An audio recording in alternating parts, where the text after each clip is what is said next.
এই যুবক নেশাদ্রব্য পান করা যাবে যাবে এগুলো আজে বাজে ফালতু জিনিস না খাইয়া ওই ইয়াবা ফেন্সিডিল না খাই ওই টাকাটা জমায়া বউকে মাসে একটা করে 3 পিস উপহার দাও। কিছু না পাইলে অন্তত 12টা মাসে 12টা বছর খাইবা। কথা কোন ঠিক কি না? হ্যাঁ, আলামিন ভাইয়ের কাছ থেকে যদি সুন্দর একটা শাড়ি দিতে পারতো কথাই নাই। মেয়েরা সবচেয়ে পছন্দ করে কোন কালারের শাড়ি জানো? নীল কালারের শাড়ি। কথা কয় না? হ্যাঁ, নীল কালারের শাড়ি বউরে কিনে দেবেন। যদি আপনার বউ বেজার হয় টাকা আমি দেব। কথা কয় না? কথা কয় না? এই কালারটা মেয়েরা সবচেয়ে চয়েস করে বেশি। যদি পারেন আলামিন ভাইয়ের সাথে যোগাযোগ করে একটা শাড়ি খালি দিয়ে দেখেন, ওই দিন বইয়ের ব্যবহার দেখে সারা জীবন আপনার মনে থাকবে। কথা বলে ঠিক না? এই জন্য আজে বাজে জিনিস না খাইয়া ওই টাকা জমায়া বউ বাচ্চার কাপড় কিনে দেবো, ওদের মুখে হাসি ফোটাবো ইনশাআল্লাহ। কোন কোন যুবক আছো মাদক দ্রব্য স্পর্শ করবা না, মাদক নিজের উপরে হারাম করবা, হাত করো। জীবনে কোনোদিন স্পর্শ করবো না ইনশাআল্লাহ। আজকের এই জান্নাতের বাগান থেকে ওয়াদা দিলাম যে আল্লাহ আমরা জীবনে কোনোদিন নেশাদ্রব্য স্পর্শ করবো না। দয়া করে তোমার জান্নাতের শরাবের নহরটা একটু আমার জন্য বরাদ্দ রাখো। একটু জোরে কর না আমিন। আপনার আমার ভাইয়েরা, এই ফিরাউন ছিল একটা ভবঘুরে যুবক। এর নাম ছিল কাবুজ। বলকে বলা হতো। কিত্তিদের তরফ থেকে নাম ছিল রামশিস। মিশরের বাদশাহর পুরোবাদী নাম হলো ফিরাউন। সংক্ষিপ্ত ঘটনা 2-1 মিনিটে বলে সামনের দিকে যাবো বাজানগো আমার। এসে গেল সর্বপ্রথম মিশরে যাওয়ার পরে বাজান সর্বপ্রথম হলো তরমুজের ক্ষেতের লেবার। কিছুদিন লিবারি করলেন। ওই দেশে সরকারি গোরস্থানের দারোয়ান লাগবে। ঢোলপিটায় খবর দেওয়া হলো হাজার হাজার মানুষ লাইনের উপস্থিত হয়ে গেছে গোরস্থানের দারোয়ান হওয়ার জন্য। 1-2 জন ইন্টারভিউ দিতে দিতে যখন ফেরাউনের পালা, দেখে বলে বাদশাহ বুক ভরা আসামে বিদেশ থেকে আপনার কাছে এসেছি, যদি চাকরিটা দেন উপকৃত হব। এমন ভাবে কথাগুলো উপস্থাপন করলেন বাদশার মায়া লাগে গেল। বলে আপনার সাথে ভালো মানুষ মিশর আর কেউ নাই। বুক ভরা আসামে বিদেশ থেকে আসছি, পরিবার পরিজন আছে, দয়া করে যদি চাকরিটা দেন সারা জীবন আপনার প্রতি কৃতজ্ঞ থাকবো। এমন ভাবে কথাগুলো বললেন। কথা আছে দুষ্ট লোকের মিষ্টি কথা। বাদশার ভালো লেগে গেল। বাদশা ডেকে বলে ইন্টারভিউ বন্ধ করো। এই কাবুজ নামের ছেলেটাকে মিশরের সরকারি গোরস্থানের দারোয়ানের চাকরিটা দেওয়া হলো। এইবার সরকারি গোরস্থানে দারোয়ানের চাকরি পাওয়ার পর ফেরাউন চিন্তা করে বাদশা প্রতি মাসে বেতন দিবে, ঠিক আছে, কিন্তু এই টাকা দিয়ে চলবে না, আমার সাইড ইনকাম করা দরকার। এইবার যারা লাশ দাফন করতে আসে ওদেরকে ডেকে বলে শোনো, লাশ প্রতি 1টা করে দিরহাম যদি দাও লাশ দাফন করতে দেবো, না হলে লাশ দাফন করতে দেবো না। জনগণ টেনশনে পড়ে গেল। 1টা দিরহামের জন্য বাদশার দরবার বিচার নিয়ে যাব। লাশ পয়সা বলে শেষ হয়ে যাবে, যদি পাই 1টা টাকাই ছেলেটাই পাক। এই কথা ভেবে জনগণ 1টা করে দিরহাম ফেরাউনকে দেওয়া শুরু করলো। আপনারা বলেন তো বাংলাদেশের মানুষের নাম কি? ঘুষ। 1 টাকা হইলে ওইটা কি? ঘুষ। এটা কিন্তু বাংলাদেশে আছে আছে আছে। শোনো এই দেশটার গল্প করি, দেশটা মনে হয় স্বপ্নপুরী। শুধু কর ঘুষ কর মদ কর জুয়া কর, হেতায় আছে ভুরি ভুরি, হেতায় আছে ভুরি ভুরি।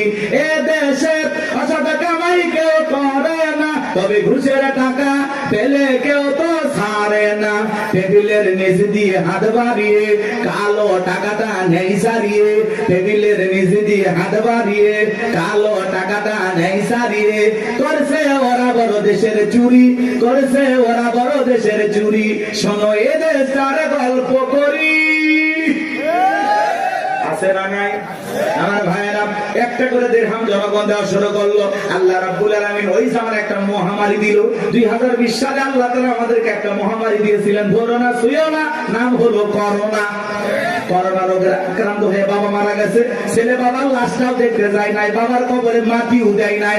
বাবার সম্পত্তি ভালো লাগে, মৃত বাবার লাশকে বোঝা মনে হয়। কথা বলে। মায়ের করোনা হয়েছে, জঙ্গলে ফেলা আসছে। বন্ধুর করোনা হয়েছে, বন্ধু দেখতে যায় নাই। ভাইয়ের করোনা হয়েছে, ভাই দেখতে যায় নাই। স্বামীর করোনা হয়েছে, স্ত্রীর কাছে যায় নাই। খাবারের প্লেটটা সাজায় লম্বা একটা বাঁশের লাঠি দিয়ে আস্তে করে স্বামীর ঘরে খাবার ঢোকায় দিয়েছে। কথা বলেন। স্বামী যখন সুস্থ হয়েছে, বিবি কাছে ডাকে বলে, জোসনার বাপ, আমি তোমার কত ভালোবাসি তুমি জানো না। শাড়িটা দিয়ে সুন্দর করে মুখটা মোছায় দিতেছে। আর ডেকে বলে, জোসনার বাপ, তাহাজ্জুদ পড়ে পড়ে তোমার জন্য দোয়া করেছি, আল্লাহ আমার জোসনার বাপের হায়াত বাড়ায় দাও।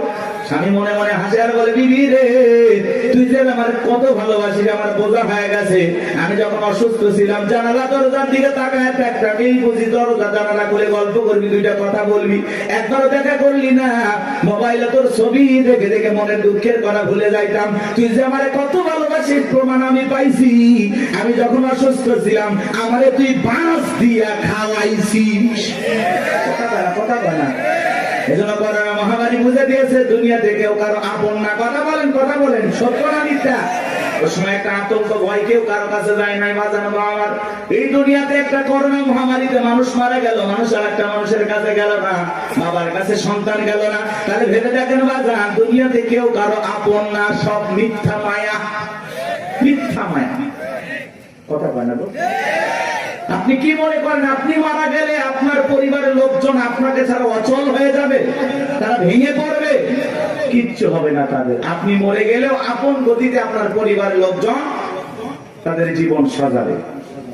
আপনার জন্য কি অপেক্ষা করবে না? আপনার জন্য পৃথিবীর কোনো কিছু থেমে থাকবে না, না দোকান, না ব্যবসা প্রতিষ্ঠান, না আপনার স্ত্রী, না আপনার সন্তান, না আপনার ব্যবসা বাণিজ্য, ক্ষেত খামার, কোনো কিছুই থেমে থাকবে না। আপনি মরে গেলেও সব আপন গতিতেই চলবে। কথা বলে ঠিক না? বরং আমরাই বেশি বেশি ভাবতেছি যে আমি মরে গেলে আমার পরিবারে কি হবে না হবে। ওদের কথা ভাবতে গিয়ে আমরা আখিরাত ভুলে গেছি। এজন্য আসুন আখিরাতকে টার্গেট করি। কথা বলে না? আখিরাতকে টার্গেট করি। এর মধ্যে দুনিয়া যতটুকু হয় হইলেও আলহামদুলিল্লাহ, না হইলে আলহামদুলিল্লাহ। কথা বলে ঠিক না? কিন্তু বেশি দুনিয়াকে টার্গেট করলে আখিরাত আমাদের কাছ থেকে দূরে সরে যাবে। এজন্য আমরা দুনিয়া টার্গেট করবো না, আখিরাত। আমাদের কার প্রয়োজন বেশি? আল্লাহকে প্রয়োজন দরকার না? তাহলে আখিরাতকে টার্গেট করতে হবে। এই পৃথিবীতে আল্লাহ হলো আমাদের সবচেয়ে আপন। স্ত্রী বলেন, সন্তান বলেন, সবাই স্বার্থ স্বার্থ স্বার্থ ছাড়া কেউ আপনাকে চেনে না। পুরুষ হলো টাকা কামানোর মেশিন। পুরুষের টাকা আছে, পুরুষের পাশে সবাই আছে। পুরুষের টাকা নেই, পকেট ফাঁকা, রাস্তার ভিক্ষুক আপনার সাথে দেখা করবে না। কথা বলে ঠিক না? টাকা আছে, পুরুষের সম্মান আছে। টাকা আছে, পুরুষকে সবাই চেনে। কথাকে বোঝেন নাই? ওই যে গান শুনছেন না, গান শুনছেন, ওইদিকে যাবো না, রাগ করছেন। আপনারা তো রাগ করতেছেন। কি করবো না দোয়া করবো বলেন? আচ্ছা বলেন তো, পুরুষ হলো প্রয়োজন মিটানোর মেশিন। টাকার প্রয়োজন, সম্পদের প্রয়োজন। কথা কয় না কেন? এই প্রয়োজন মিটানোর জন্য আল্লাহ আমাদের দুনিয়ায় পাঠাইছে। কথা কি বুঝতে পারতেছেন বাজান? মন খারাপ করবেন না। যে কথা বলতে চাচ্ছিলাম বাজান, দিল দিয়ে কথাগুলো বোঝার চেষ্টা করবেন, গভীর মনোযোগ দেবেন, সামনে গেলে মজা পাবেন। হে যুবক, তোমরা নিরাশ হয় না। তোমরা যুবক, আমিও যুবক, তোমাদের মনের দুঃখটা কি বুঝি। একটু অপেক্ষা করো, তোমাদের জন্য স্পেশাল কিছু আলোচনা মাথার মেমোরিতে সেভ করা আছে, সময় মতো ডাউনলোড দিয়ে শোনায় দেব। মা বোন যারা বসে আছে না, মা একেবারে নিরাশ হবেন না। মা মহিলা প্যান্ডেলে মা বোনদের জায়গা হচ্ছে না, আমি শুনেছি। আর পাগলিদের জায়গা একটু বেশি লাগে। ওদের ঘরেও যেরকম দখল করতে চায়, বাহিরে গেলে দখল করতেছে। কথা বল না কেন? এই যে মা বোনদের জন্য কিছু ওয়াজ করা দরকার আছে না নাই? কিছু বাঁকা পথে মা বোন চলে, বাঁকা পথে চলা মা বোনদেরকে ওয়াজের মাধ্যমে আজকে একটু সোজা করা হবে। একটু সময় দেন, সামনে যায়। আমার ভাইয়েরা চলেন, সামনে থেকে যায় বাগান। ওই ডায়রিয়া কলেরা মহামারীতে হাজার হাজার মানুষ মারা গেল। আর ফিরাউনের পকেটে টাকা ঢুকলো, টাকা পাইতে পাইতে এত টাকার মালিক হয়ে গেল বাজান। টাকা টাকার কারোর কোনো জায়গায় নাই। এবার বাদশার দরবার একদিন চলে আসছে, বাদশা আমার কাছে কিছু টাকা পয়সা আছে, এলাকায় যারা গরিব মানুষ খাজনা দিতে পারে না, দুঃখী মানুষ খাইতে পারে না, আমি তাদের একটু জনসেবামূলক কাজ করতে চাই। বাদশাটাকে বলে, বাবা তো ভালো উদ্যোগ, তোমার মতো ছেলে ঘরে ঘরে জন্ম নেওয়া দরকার। এইবার জনগণের সেই সমস্ত টাকাগুলো নিয়ে আসা, গরিব মানুষের মাঝে বিতরণ করলেন, খাজনা পরিশোধ করে দিলেন। বলেন তো টাঙ্গাইলের মুসলমান বুঝে থাকলে বলেন তো টাকাগুলো ছিল কার? মাইক ধরে বলতেছে 5 লাখ দেব, টাকা পাবে কোথা থেকে? আসমানের ফেরেশতারা প্যাকেট পাঠাবে নাকি? ভালো করে বুঝবেন কোন টাকা কোন জায়গায় যায়। আমাদের গাইবান্ধার আঞ্চলিক ভাষা একটা কথা বলে, মাছের তেল দিয়ে মাছ ভাজা। কথা কি বুঝতে পারতেছেন? জনগণের টাকা জনগণের মাঝে বিতরণ করে ফাও ফাও বাহাবা পাইলু। জনগণ থেকে বলে, আরে রাজ্যের বাদশা যদি এই ব্যক্তি না হয়া গোরস্থানের ছেলেটা হইতো, না জানি আমাদের কপাল খুলে যেত। নির্বাচনের আগে একটু জনসেবামূলক কাজ করা দরকার আছে না নাই? আমার এলাকার এক নেতা কাঁচা রাস্তা মানে মাটি রাস্তা বোঝেন তো বাজান, ইট পাড়তেছে, 2 গাড়ি ইট পাড়তেছে। মানুষজন বলে বাবা ইট পাড়তেছে, তুমি তো এখনো নেতা হয় নাই, কারণটা কি? ছেলেটা বলতেছে আপাতত ইট ফেলে দিলাম, আর ভবিষ্যতে আমার মার্কায় যদি সিলভারে এলাকার নেতা বানায় দিতে পারে, আমার 1 নাম্বার টার্গেট এই কাঁচা রাস্তা পাকা করা। এই রাস্তাতে আপনাদের ছেলে স্কুলে যাইতে পারে না, আপনারা হাটে বাজারে যাইতে পারেন না, মাঝে মাঝে আপনাদের কথা মনে হলে রাতে ঘুম আসে না। কি অভিনয়! নেতা হতে গেলে অভিনয় জানার দরকার আছে তো না? কথা কয় না। যারাই নেতা এরাই কিন্তু পুরোটা কি অভিনেতা। অভিনয় না জানলে নেতা হওয়া যায় না বাজান। ভালো করে বোঝার চেষ্টা করবেন। জনগণ বিশ্বাস করে যদি নেতার মার্কায় সিল মারে নেতাকে নির্বাচিত করে, নেতা তো এলাকায় থাকে না, ঢাকা শহরে বান্ধবী নিয়ে ঘুমায়। কথা বলেন ঠিক কি না? মার্কা থাকে যে কয়দিন, নেতার আনা গোনা সে কয়দিন। আমরাও জনগণ কম খারাপ না। 1.5 টাকার বিরিয়ার 3 টাকার চা খায় কি স্লোগান? বল্টু ভাইয়ের চরিত্র ফুলের মতো পবিত্র, নামাজ পড়া কক্ষ গাঁজা খাই 5 ওয়াক্ত, কম চরিত্র বাঁকা ভক্ত, শয়তানের 1 নাম্বার ভক্ত, হুজুরের জন্য খুবই শক্ত, চুষা খাই গরিবের রক্ত। পোস্টার লেখা যে গরিবের বন্ধু, ভোট দিয়ে দেখেন গরিবের কয় নাম্বার শত্রু। কথা বলে রাস্তার একটা ভিক্ষুক মহিলার দিকে 500 টাকা দিয়ে বলে আপনার চেহারার মাঝে আমি আমার মাকে খুঁজে পাই। আম গাছে নেতার ছবি ঝুলানো থাকে, নির্বাচিত হওয়ার পরে এলাকায় থাকে না। আম গাছে বিদ্যুতের ঘুড়িতে নেতার বিশাল বিশাল ছবি, আর লেখা আছে আমি অমুক নেতা, যারা গালি বদনা। পবিত্র ঈদ উল আজহার শুভেচ্ছা, পবিত্র ঈদ উল ফিতরের শুভেচ্ছা, খালি ব্যানার দিয়ে শুভেচ্ছা জানায়, জীবনে কোনোদিন আর কাছে আসে না। এই নেতা ওই ব্যানার লক্ষ লক্ষ টাকা দিয়ে না বানাইয়া, ওই ব্যানারের টাকা দিয়ে যদি গরিব দুঃখী মানুষের মাঝে বিতরণ করো, তোমার ব্যানার লাগবে না গো, ব্যানার লাগবে না। জনগণ তোমার মার্কায় জায়গা মতো সিল মেরে দেবে। কথা কোন ঠিক কি না? কিন্তু ওই যে মার্কা থাকে যে কয়দিন নেতার আনা গোনা সে কয়দিন, অলিতে গলিতে নেতাকে পাওয়া যায়। মানুষ মলে জানা যায় হাজির, জুমার নামাজের সামনে হাজির, আসরের নামাজ পরে 2 বার। কথা কয় না কে? এক নেতা মানুষকে সালাম দিতে দিতে হোশ হারায় ফেলছে, রাস্তার খেজুর গাছ পায় 1 লাইনে সালাম দিয়ে যাচ্ছে। কর্মী যাচ্ছে ভেতরে কয় নেতা এটা মানুষ না খেজুর গাছ। নেতা বলতেছে আমি মনে করছি এটাও ভোটার। কথাকে বুঝতে পারতেছেন বাজান? এই জন্য আপনাকে আমাদের পরিবর্তন হওয়া লাগবে বাজান। বারবার ওদের কথায় ভোলা যাবে না, ভোলা যাবে না। আমাদেরকে ভালো লাগবে। মনে রাখবেন বাজান, দেশের জনগণ 1 নাম্বার, নেতা 1 নাম্বার হবে। আপনি যদি পরিবর্তন করতে চান, অবশ্যই সমাজটাকে পরিবর্তন করতে পারবেন। এই জন্য আগে নিজের ভালো হওয়া লাগবে। আপনি যেমন দেশের নেতাও কিন্তু ওইরকম হবে। 2 নাম্বার আপনি, নেতা হবে 4 নাম্বার। কথা কি বুঝছেন? আপনি সিটার, নেতা হবে বিশ্ব সিটার। কি ভয় পাচ্ছেন নাকি? আমি কোন দলে দালালি করতেছি? আমরা আগে ঠিক হবে। এক পাগল গাছের নিচে হাত তুলে বলে আল্লাহ, আরে হারাক তো মানুষ বাইরে গেছে, 2-4 জন হারিয়ে গেলে কি হবে? পরে খুঁজবো ওই মা কি মা আজকে শুরু করতে নাকি বাচ্চা নিয়ে আসে, মাকে ধর, মাকে বাচ্চা হারায় যায়, মা কইতে পারবে না, মা না পাগলি। বাচ্চাকে কন্ট্রোল করবেন না। এ বাবা জাহিদ, তোমার মা কান্না করে, আসো বাবু আসো। সাতুটিয়ে বাড়ি, ও মা এত আলাপ বলা হলে স্বামী একদিন আর একজনে হাত ধরে চলে যাবে, টের পাবেন না। হ্যাঁ, বাচ্চা কন্ট্রোল করবে পার না কি মা। অনেক মা বোন আসছে, এসে বাচ্চা টাচ্চা রাখে ওরা গল্পে লিপ্ত হয়ে গেছে। কেউ তোমার বিয়ে হয়েছে ওই মুখ জায়গায় না, তোমার স্বামী ভালো ব্যবসা করে, ও গল্প করতে বাচ্চা নেই, টেরই পাচ্ছে। ও বু ফুবু চাচি খালা নিয়ে ব্যস্ত হয়। আল্লাহ হেদায়েত দান করে। আর ওদের মাঝখানে এরকম একটু বিনোদন দরকার আছে নাকি? হারায় গেলে আর কি কি সংবাদ আছে দেবেন, দেখেন আমি বলে দেব। একটি বাচ্চা হারিয়ে গেছে, নাম কি?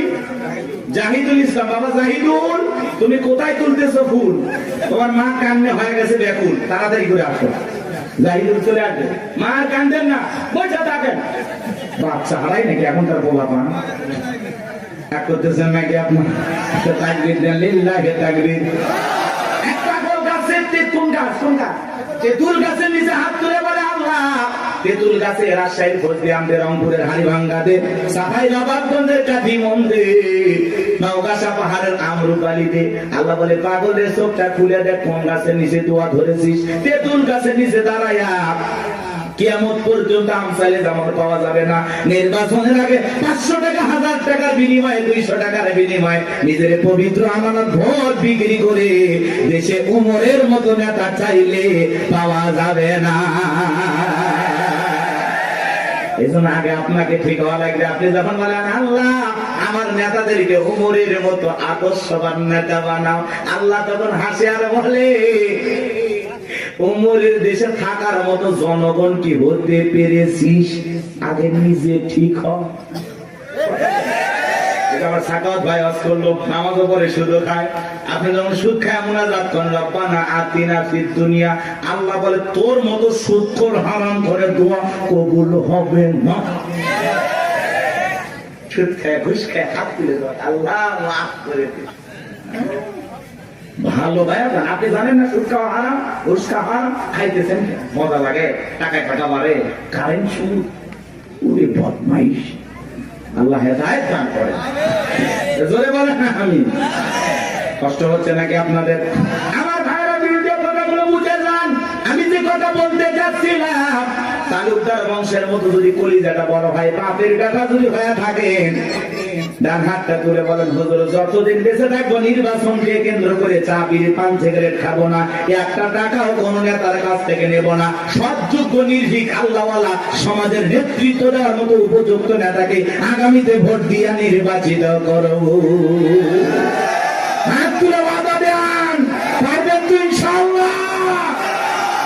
আপনার ভোটে যেন কোন চোর ডাকাত সন্ত্রাস এলাকার বিপুল পরিমাণের লুটপাটকারী ব্যক্তি যেন ক্ষমতার চেয়ারে বসতে না পারে।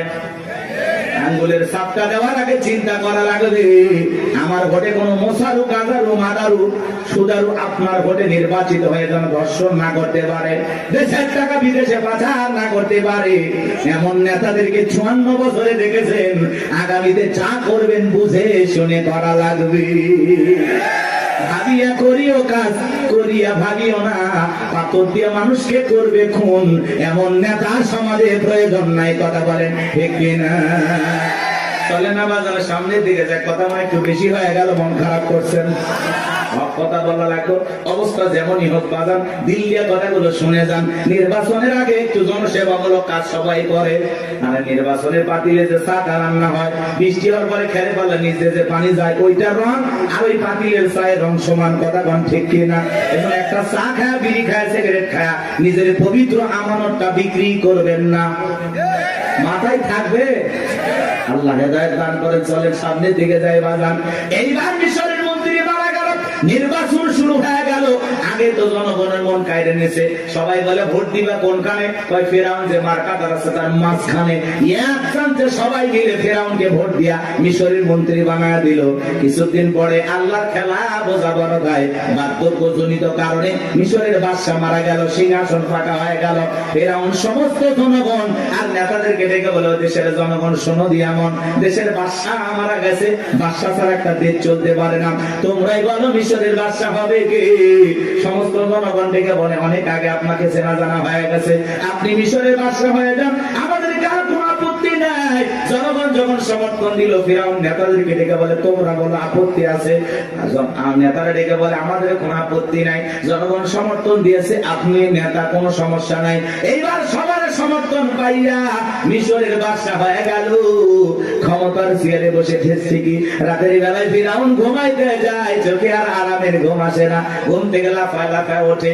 অনেক মানুষ দেখবেন বাজানে 4টা ঘুমের ট্যাবলেট খায়, কোটিপতি টাকাওয়ালা সম্পদওয়ালা বড় বড় হাইব্রিড নেতা 4টা ট্যাবলেট খায়, ঘুমায়। এরপরে রাত 2টার দিকে ঘুম থেকে উঠে সিসি ক্যামেরার ফুটেজ তালাশ করে, কেউ ঢুকছে নাকি মারার জন্য। কারণ বিল্ডিং এর প্রত্যেকটা জায়গায় খালি দুর্নীতির গন্ধ, জুলুমের গন্ধ, মানুষ মারার গন্ধ, মানুষকে প্রতারণা ধোঁকা দেওয়ার গন্ধ। কথা বলেন না কেন? ওই বিল্ডিং কি আমনে দাঁড়াইছে? রাগ করতেছেন আপনারা? এ বাজার গো আমার, লম্বা করব না। ধনী মানুষ টাকা আছে, সম্পদ আছে, দামি বিছানা আছে, দামি খাট আছে, কিন্তু ঘুমটা নাই। আর গরিব রিক্সা চালায়, ভ্যান চালায়, মাঠে কাজ করে, আলু ভর্তা দিয়ে, ডাল ভাজি দিয়ে, সবজি দিয়ে ভাত খায়, বউকে কোলে নিয়ে ঘুমায়, কি আরামের ঘুম। কথা বলেন না কেন? আর ধনী স্বামী স্ত্রীর মধ্যে দাও গুলালের সম্পর্ক, বউ আলাদা খাটে, স্বামী আলাদা খাটে, ইয়া তো ধনী হয়ে গেছে, এখন স্বামী স্ত্রীর মধ্যে মহব্বত ভালোবাসাই নাই। আছে না না এরকম পরিবার? ওই দিকে আর যাচ্ছি না বাজান, সামনে গেলে মহিলাদের ওয়াজ করবো, চলেন না যাই। যে কথা বলতে যাচ্ছিলাম বাজান, ফিরাউনের চোখে ঘুম নাই, তার দরবারে জ্যোতিষী ছিল 400 জ্যোতিষী লিডারের নাম দবিরা, বয়স হলো 320 বছর। দেখে বলে, দবিরা কেন জানি রাতের বেলায় ঘুমাইতে পারি না, আজে বাজে স্বপ্ন দেখে লাফায় লাফি, কারণটা কি? দবিরা এইবার দেখে বলেন, এত অপেক্ষা করেন, একটু আমাকে সময় দেন। দবিরা সময় নিয়ে ভাগ্য গবেষণা করে বলেন, নেতা যদিও ছিলেন ভবঘুরে জবক্তর মুজের খেতের লেবার, গোরস্থানের দারোয়ান, এরপরে মিশরের মন্ত্রী, বর্তমান রানিং বাদশা, আঙ্গুল ফুলা কলার গাছ, কিন্তু আপনার ভবিষ্যৎ জীবন বড় অন্ধকার। আগামী 3 মাসের মধ্যে বনি ইসরাইল সম্প্রদায়ের ভিতরে মুসা নামের একটা ছেলে জন্মগ্রহণ করবে। ওই মুসার কারণে রাজত্ব পাওয়ার ক্ষমতা থাকবে না। নেতারে, এমনকি আপনার জীবন যাওয়ার সম্ভাবনাও দেখা যায়। এই কথা শোনার পরে ফিরাউনের মাথা ঠান্ডা না গরম? খালি গরম। মানে রবিরা যদি বলতাম মুসা আসবে, খানকা বানায় বসে বসে জিকির করবে, তাহলে মাথা গরম করতো না। আজ বাংলাদেশের দিকে তাকায় দেখবেন, যারা খানকা বসাইয়া জিকির করতেছে, লাফালাফি করতেছে, নারী পুরুষ একত্রে হয়ে ঢোলক বাজায় জিকির করে, আর গান গে দেখে না। পানির ভিতর জ্বললে বাতি, ঝড় বাতাসেও নেবে না, ল্যাংটা বাবার মুরিদ হইলে নামাজ রোজা লাগে না। যেই পীর সাহেব বলবে নামাজ রোজা লাগে না, ওটা পীর না, টাটকা শয়তান। সিজদার মতো একটা সিজদা দিবি, জান্নাত পার হয়ে জাহান্নামের তলে পড়বি। আছে না নাই? লালন শাহর বাজারে দেখলেন না, মহিলারা গাঁজার কলকিতে টান মেরে খাইয়া বলতেছে, আমি বিমানে উঠতেছি। প্রকাশ্যে জনগণের সামনে মাজার গুলোতে গাঁজা খাওয়া হয়, মাজারে গাঁজার কলকি দিয়া তো ধোঁয়া ছাড়ে বাজার। রাস্তায় প্রশাসনের লোক দাঁড়িয়ে থেকে বলে, মনে হয় ওরসের রান্না চলছে। কথা বল না কেন? ভণ্ডগুলো ভণ্ডামি করে যাচ্ছে, আর বলে আমরা হকের দরবারে আছি। আছে না নাই? কথা বলেন না কেন? ভণ্ডামি পাইছেন, জায়গা পান না। পীর ছিল শাহজালাল, খানকাই পীর, রাজপথে পীর, নারায়ে তাকবীর হুঙ্কার দিয়েছে, গৌর গোবিন্দ ধুতি পরার টাইম পাইনি। কথা বলেন ঠিক কি না? এরকম শাহজালালের মতো পীর দরকার আছে না নাই? আল্লাহ বলা ভালো জিনিস, আল্লাহ বলে তোমরা সত্যবাদীদের সঙ্গে হও। যে পীরের পা থেকে মাথা পর্যন্ত নবীর সুন্নাত দিয়ে ঢাকা, যার চেহারার দিকে তাকাইলে আল্লাহর কথা স্মরণ হয়, এরকম আল্লাহওয়ালা যেখানে আমরা আছি সেখানে নাগাকর ভণ্ড, লালু বাবা, কালু বাবা, শিকল বাবা, তালা বাবা যেখানে, শয়তান আছে সেখানে। কথা বোঝা গেল? কোন ভণ্ডদের কাছে আমরা যাব না, ইনশাআল্লাহ কোন ভণ্ডের কাছে যাবেন না। সাহেব নাই, মানুষ আছে কিনা তাও সন্দেহ। কবর মাজার বানায় রাখছে, লেখা রাখছে তাকলিশ আর রহমতুল্লাহ আল্লাহ, উপরে লেখা মাহবুব সোবান, ভারতের কামান, জামানার জামান। আছে না নাই?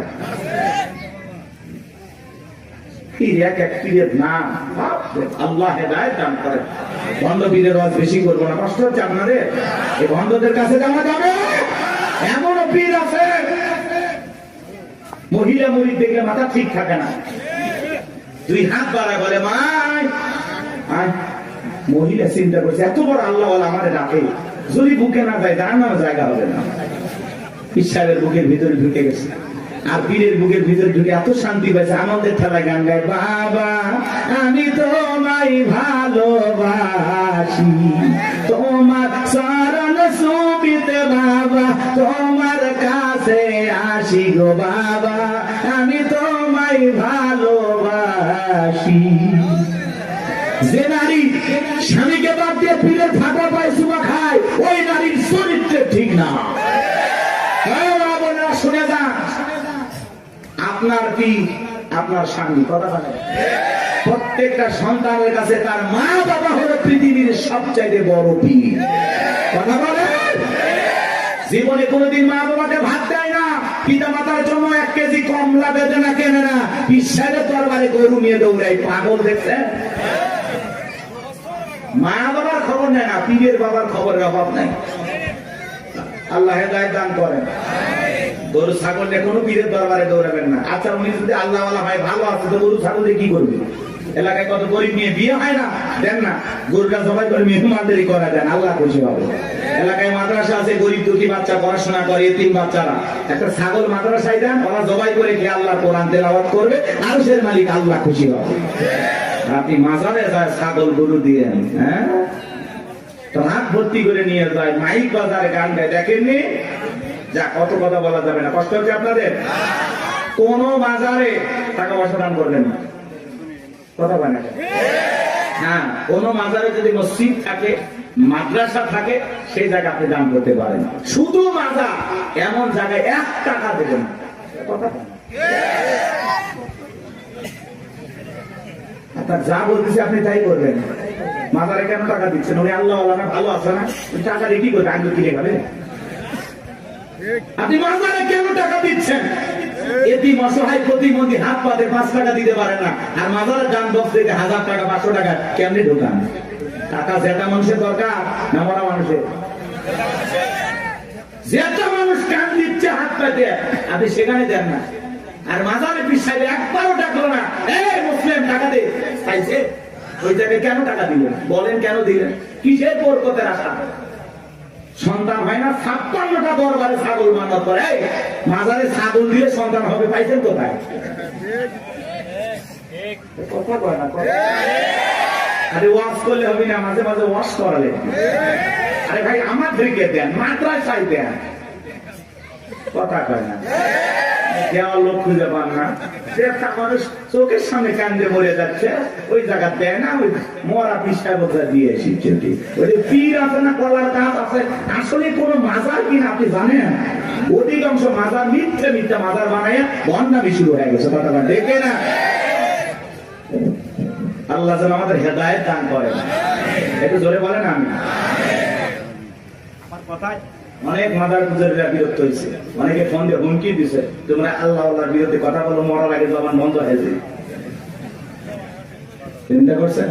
ফরিদপুরে সালতা থানা আদ্রসী আছে না, আগে যাইতে পারি না, আমার সেই হুমকি দিত, ভাই এই থানা এসে তোর হাত পা কেটে নেব। এই গত 29 তারিখে ওই জায়গায় বয়ান করে আসে, ওই হাত পাটা করত না, হাত পা কাটার লোকগুলো খুঁজে পাইনি। কারণ ওই যে ওদের দেখে নিয়ে আমি একটু সাইজ করছিলাম, খবরদার এই ভণ্ডদের কাছে যাবেন না। হক্কানি আল্লাহ আল্লাহ ভালো, সেখানে আপনি যাবেন, কিন্তু ভণ্ডদের কাছে যাব না। যেখানে ইসলাম আছে সেখানে আমরা আছি, যেখানে ভণ্ডামি আছে সেখানে আমরা নারী পুরুষ একত্রে যেখানে। আরে ভাই, মহিলা মানুষ কাছে থাকলে মাথা ঠিক থাকে, কিসের জিকির? জিকিরের কথা মনে থাকবে। আল্লাহ হেদায়েত দান করেন। ওই জন্য তো ভণ্ডরা বলে মনের পর্দা বাইরের পর্দা, শুনছেন না? মনের পর্দা বড় পর্দা, বাইরের পর্দা খুলে ফেলা। মনের আলো বড় আলো, বাইরের আলো নিয়ে ফেলা। রাত 12টার সময় বাতি নিবেছে, এখন কি জিকির হচ্ছে আপনারা বুঝেন না। আল্লাহ হেদায়েত দান করেন। আমার ভাইয়েরা চলেন সামনের দিকে যায়। আজও পৃথিবীর জমিনে যারা মাজার নিয়ে বসে আছে, খানকায় বসে আছে, এদেরকে কেউ টার্গেট করে না। যারা আল্লাহর জমিনে আল্লাহ দ্বীনকে কায়েম করতে চায়, কোরআনের সমাজ ব্যবস্থা কায়েম করতে চায়, আল্লাহর আইন দিয়ে জমিনটা পরিচালনা করতে চায়, তাদেরকে টার্গেট করে করে ভিতরে ঢুকানো হয়। কথা বলে ঠিক কিনা? ফিরআউনের মাথা গরম হয়ে গেছে, হামানকে ডেকে বলে, এ ডাকো হামান, এই দিকে হামানের মাথায় কোনো চুল ছিল না, সাদে মাল নাই, বাম পারলো, পুরো মাথা ছিল ভারতের দমদম এয়ারপোর্ট। ডেকে বলে, হামান রে, তাড়াতাড়ি করে বল। গভীরা বললো, একটা মুসা নামের ছেলে জন্মগ্রহণ করবে, ওর কারণে রাজত্বের চেয়ার থাকবে না, ক্ষমতা থাকবে না, এমনকি আমার জীবনটাও নাকি চলে যাবে, এটা তো মেনে নেওয়া যায় না। হামান ডেকে বলে, নেতা টেনশন নাই, মাইট ইজ রাইট, জোর যার মূল্য তার, পাওয়ার রাজত্ব আমাদের, ক্ষমতা আমাদের হাতে, আমরা যা বলবো মিশরের জনগণ তাই মানতে বাধ্য। বলে, কি করতে চাস? হামান ডেকে বলে, নেতা যত ছেলে সন্তান জন্মগ্রহণ করবে সবাইকে জবাই করে করে দুনিয়ার বুক থেকে বিদায় করে দেব, তাহলে আপনার শত্রু মোসার আগমন ঘটবে না। এমন কথা শোনার পরে ফিরআউন ডেকে বলে, হামান রে, আসলেই তোর মাথায় বুদ্ধি আছে, তবে শোন, ছেলেগুলোকে জবাই করবি, মেয়েগুলোকে জবাই করবি না, কারণ ছেলেদের মধ্যে আমার শত্রু আছে, মেয়েদের মধ্যে কোনো শত্রু নাই। তার মানে চোর বলে মানুষ ভালো, মোবাইল নিয়ে গেল, সিম কার্ড খুলে দিয়ে গেল। কথা বলেন ঠিক কিনা? সন্তান জবাই করা শুরু হয়ে গেল, 3টা মাস অতিবাহিত হয়ে গেল, দবিরাকে দেখে বলে, দবিরা এইবার গবেষণা করে দেখ আমার পথের কাটা মুসা মরল না বাঁচলো। দবিরা গবেষণা করে বলে না, তার তিনটা বর্ণনা পাওয়া যায় বাজান। একটি বর্ণনায় বলা হয়েছে 20,000, আর একটি বর্ণনায় বলা হয়েছে 24,000, আর একটি বর্ণনায় বলা হয়েছে 80,000।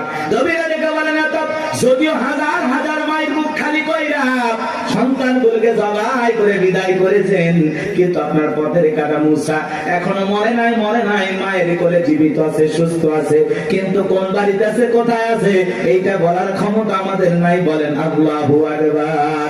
ওয়া মাকারু ওয়া মাকারাল্লাহ ওয়াল্লাহু খায়রুল মাকিরিন।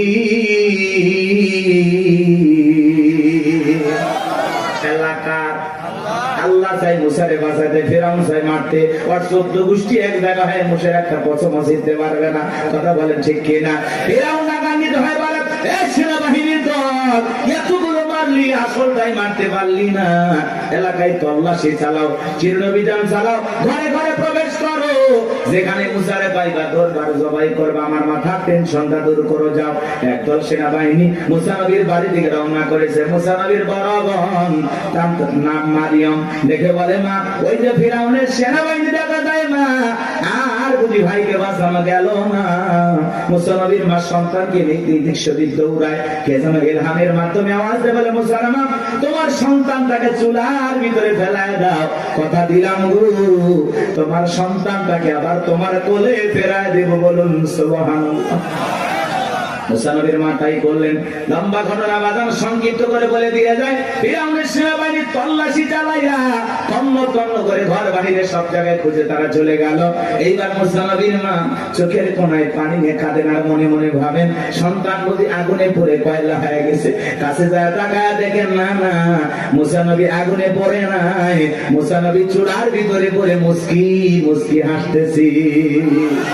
সন্তানটাকে কোলের মধ্যে নেবেন, কে যেন তাই আওয়াজ দিয়ে বলে, মুসার মা কতদিন জালেম ধরে ভাই লুকিয়ে রাখবা, সিন্ধুক একটা বানায়া দরিয়ার বুকে ভাসায়া দাও, কথা দিলাম গো তোমার ছেলেটাকে আবার তোমার কোলে ফেরায়া দেব। মুসা নবীর মা টেনশনে পড়ে গেলেন, সিন্ধুক পাবেন কোথায়? পরের দিন সকালবেলা কে যেন ডেকে বলে, মিস্ত্রি লাগবে না, আমি একজন মিস্ত্রি। মুসা নবীর মা ডাইকে বলে, মিস্ত্রি দিকে আসো। জীবনে কেউ মিস্ত্রি বলে চিল্লাইলো না, তুমি কিসের মিস্ত্রি, কি বানাইতে পারো?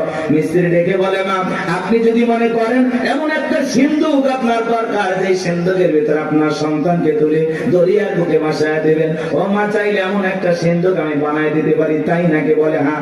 মুসা নবীর মা ডেকে বলে, মিস্ত্রি তুমি তোমার মনের কথা বলেছো, এরকম একটা সিন্ধুক আমার প্রয়োজন। মিস্ত্রি ডেকে বলে, মা কিছু যন্ত্রপাতি আছে, ধার দেওয়ার জন্য পানির প্রয়োজন হতে পারে, আবার না হলেও চলবে, আপনি একটু ভিতর থেকে পানি নিয়ে আসেন। মুসা নবীর মা ভিতর থেকে পানি নিয়ে এসে দেখে মিস্ত্রি সুন্দর একটা সিন্ধুক বানায়া দাঁড়িয়ে আছে।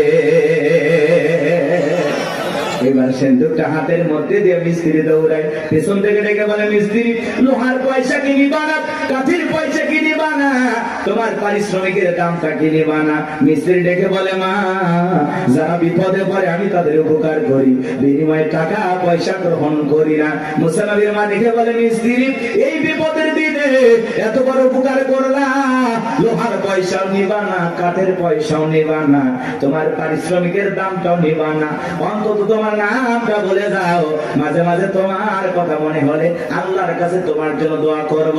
মিস্ত্রি ডেকে বলে, মা আমি দুনিয়ার কোন সাধারণ মিস্ত্রি না, আমি আল্লাহর ফেরেশতা, আমার নাম জিবরাইল। এইবার সিন্ধুকের ভিতরে মুসা নবীকে তুলে দরিয়ায় ভাসায় দিলেন। আর মেয়ে মারিয়মকে বলে, মা সিন্ধুক ভাসতে ভাসতে কই যায় খবর নিয়ে আসবি। ওই দিন বিকেল বেলা ফিরাউন তার প্রিয়তমা স্ত্রী আসিয়াকে নিয়ে আসছে সমুদ্রের সৈকতে হাওয়া খাইতে। মাঝে মাঝে বউকে একটু বিনোদন করা দরকার আছে না নাই?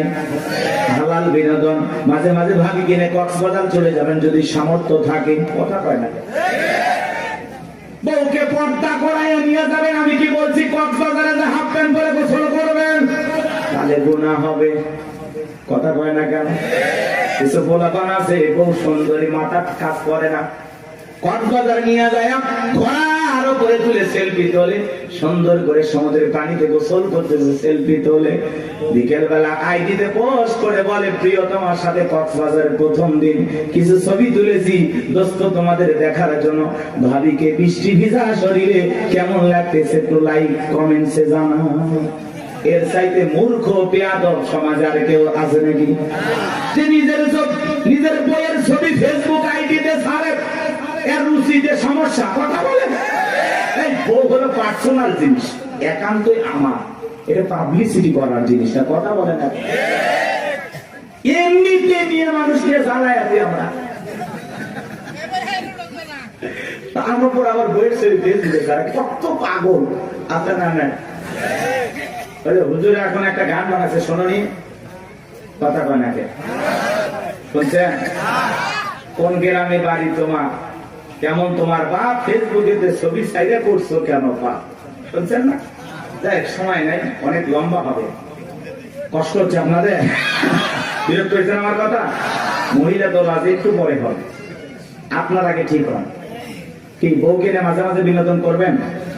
পিকনিক স্পট গুলো যেখানে ভদ্র লোকেরা যায় সেখানে যাবেন, মাঝে মাঝে বউকে নিয়ে একটু ঘোরাফেরা করবেন, নিজে বউকে একটু সময় দেবেন, না হলে অন্য আরেকজনের সাথে ঘোরাঘুরি করবেন, আপনি টেরই পাবেন না। এরকম মহিলা আছে না? না। আর একবার যদি বউ বাঁকা পথে চলে, ওই বউকে সোজা করা কঠিন। নষ্ট গাড়ি ঠিক করা যায়, কিন্তু নষ্ট নারীকে ঠিক করা যায় না। একবার যদি একটা নারীর চরিত্র নষ্ট হয়ে যায়, ওই নারী একটা পতিতার চাইতেও নিকৃষ্ট হয়ে যায়। এর জন্য বাজান কথাগুলো বাস্তব। নষ্ট গাড়ি ঠিক করা যায়, কিন্তু নষ্ট নারীকে ঠিক করা যায় না। নারী এমন একটা জিনিস, নারী বুঝতে পারলে নিয়ামত, না বুঝতে পারলে কিয়ামত। বুঝতে পারলেই ঘরে সুন্দর পরিবেশ নিয়ে বাঁচতে পারবেন, আর না বুঝতে পারলে ঘরে আগুন চলবে, দাউ দাউ করে অশান্তির আগুন জ্বলবে। ওই আগুনে শুধু আপনি জ্বলবেন, আপনার পরিবারও জ্বলবে, সমাজ জ্বলবে। কথা বলে ঠিক কিনা? আরে ভাই, মসজিদে মুয়াজ্জিনি করে বইয়ের জ্বালায় গলা দড়ি দিয়ে মরছে, দড়ি দিয়ে মরছে। কয়েকদিন আগের ঘটনা, হুজুর মানুষ আমরা মারবেও পারি না, শাসনও করে পারি, কি দিয়ে মারবেন? আল্লাহ এমন একটা সিস্টেম দিয়েছে মারা, মেসওয়াক পরিমাণে 1 বিঘা। কথা বলে আচ্ছা, এটা তো মারা যায় 8 ইঞ্চি দিয়ে। কথা বলে না, এটা পান্টি হলো অনেকে ভাই হুজুর প্লাস দিয়ে মারো, মানে প্লাস দিয়ে ওই পান্টি ধরবি না, হাত দিয়ে ধরালো। আর তার বউ যদি মমতাজের মতো মোটা হয়, আর ওই পান্টি যদি পিঠে মার যায়, বউ কবি আমার কাতুকুতু লেগেছে। কথা বল ঠিক। ইসলাম এমন একটা সুন্দর সিস্টেম আল্লাহ তাআলা আমাদেরকে দিয়েছেন। ইসলাম এত সুন্দর একটি ধর্ম, আসলে বউ মারার পক্ষে আল্লাহ নাই। কথা বলে না, আল্লাহ বলতেছে বউ ভালোবাসার জিনিস, নারী রেখে। আর তুমি যদি সকালে বউরে পিটাও, রাতের বেলা তুই ঘুমাবা, ওই বউয়ের কাছে যাতে তোমার লজ্জা করবে না। কথা কয় না। আর পাগল, কিছু পাগল আছে না, বউরি এমন ফিটান পিটা, যতক্ষণ আব্বা ডাকছিস ততক্ষণ ছাড়বো না। মানুষের গৌরী এত মারিস কেন? ভাই মারবো না। এই বেহানারি বাবার কাছে আমি 1.5 লাখ টাকা পাই, মাত্র 1 লাখ টাকা দিয়েছি, এখন আমি 50,000 টাকা পাই। ও মানে শ্বশুর বাড়ি থেকে হালখাতার টাকা পাই। এরকম যৌতুক লোভী কিছু আছে না? না, যারা যৌতুকের জন্য বউকে পিটায়, এরা হলো ছোট লোক। কথা বলেন, এরা সমাজের জঘন্য লোক। কথা বলেন, এই পুরুষ না টাকা ইনকাম কর, যা ইনকাম কর, শ্বশুরের টাকা লোক। কাঁচা পায়খানা খাওয়া যেমন হারাম, কন্যা পক্ষের কাছ থেকে জোর করে যৌতুক দাবি করা তেমনি হারাম। তো যৌতুকের টাকা না খাওয়া 2 কেজি খা। কি সাকত ভাই, মন খারাপ করতেছেন? এই লোক চলবে, রাগ করতেছেন নাকি আপনারা? এবারে যৌতুক নিয়েছেন নাকি আপনি? উঠতেছেন কেন?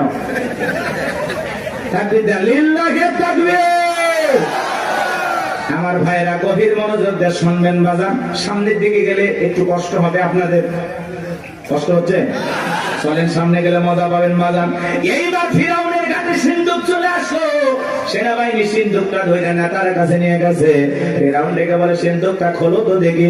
সিন্ধুকটা যখন খোলা হলো, সবাই তাকা দেখে সিন্ধুকের ভিতরে মনে হয় পূর্ণিমার চাঁদ উদয় হয়েছে। আর আসিয়ার চক্ষু শীতল হয়ে গেল। ফেরাউন দেখে বলে তরবারি আন জবাই কর। এইটাই মুসা। আসিয়া বলে থামো, খালি মারাই শিখছো, এতগুলো মারলা তাও কি শান্তি পাইলা না? ও স্বামী, এই ছেলেটাকে মারার আগে আমার একটা প্রশ্নের উত্তর দাও। এই যে সিন্দুকটা দেখা যায়, এমন কাঠ কি তোমার দেশে পাওয়া যাবে? ফেরাউন কাঠটা নাই গেছে, বলে বিবিরা এই সিন্দুকের যেমন কাঠ এমন কাঠ আমি কেন আমার বাপ দাদা 14 পুরুষও কেউ দেখে নাই। আসিয়া বলে স্বামী, এটা ভিন দেশি কারো সন্তান, বাঁচতে বাঁচতে আমার দেশে আসছে, এই ছেলেটাকে আমি মারতে দেব না। এই ছেলেটাকে আমাদের পালক পুত্র হিসাবে লালন পালন করতে চাই। জোরে কোন মারহাবা। কথায় আছে যেখানে বাঘের ভয় সেখানে রাত হয়। যারে খুঁজতেছে মারার জন্য আল্লাহ তারই দায়িত্ব দিল লালন পালন করার জন্য। জোরে বলেন মারহাবা। আসিয়া যখন বলেছে ছেলেটাকে আমি পালবো, একে আমাদের পালক পুত্র বানাবো, অনেক কঠিন স্বামী, কিন্তু মাঝে মাঝে বইয়ের আপত্তির কাছে দুর্বল হয়ে যায়। বলে ঠিক আছে মাইনা নিলাম। আসিয়া বলে শুধু মারলেই হবে না, ঢোল পিটায় খবর দাও, ফিরাউনের ছেলে সন্তানকে দুধ পান করাবে, মাসে মাসে তাকে বেতন দেওয়া হবে। বলে ঠিক আছে, ঢোল পিটানো হলো। হাজার হাজার নারীরা আসছে, মুসা নবীকে কোলে নেয়, স্তন খুলে মুখ লাগায় দেয়। আল্লাহ নবী মুসা আলাইহিস সালাম কোন মহিলার স্তনে দুধ পান করে না। বলে কোন মারহাবা। সমস্ত নারীরা ব্যর্থ হয়ে চলে গেল। ওই যে মুসা নবীর বোন নাম তার মারিয়ম, ঈসা নবীর মায়ের নাম মারিয়ম, আর মুসা নবীর বড় বোনের নাম ছিল মারিয়াম। এইবার মারিয়াম দেখে বলে ও রানী আসিয়া, এমন একটা ধাত্রীর খবর আমার কাছে আছে, আমার বিশ্বাস এই সন্তানটা দুধ পান করবে, তাই নাকি? বলে